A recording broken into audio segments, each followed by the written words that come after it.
Our coverage of the verdict of Casey Anthony continues. We've been following this for you all afternoon. Around 2:15, the verdict came in. Many of you watched right here on News Channel 5.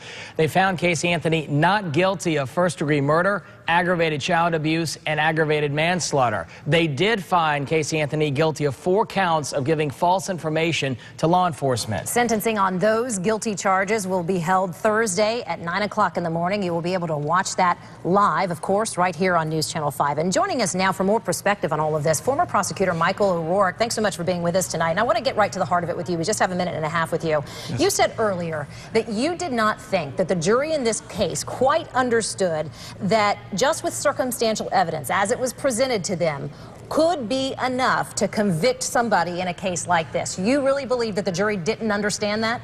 Yes, I think that in a case where the case is based on circumstantial evidence, a jury has to understand that there's not going to be, there may not be a DNA match to the defendant in the case.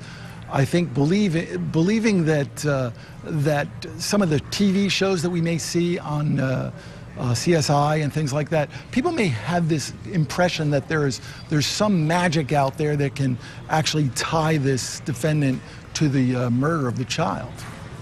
Michael, you said earlier that you felt the prosecution under the direction of Jeff Ashton did a fantastic job here, but it does beg the question, what differently could they have done to get a guilty verdict?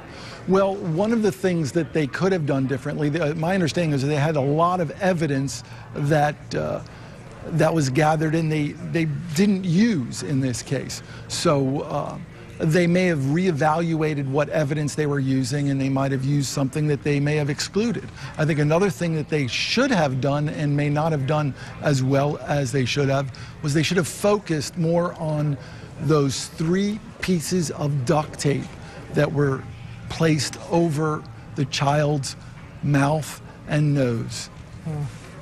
Very quickly, we're almost out of time, but do you think that this will leave a black mark on the state of Florida in terms of how we handle death penalty cases?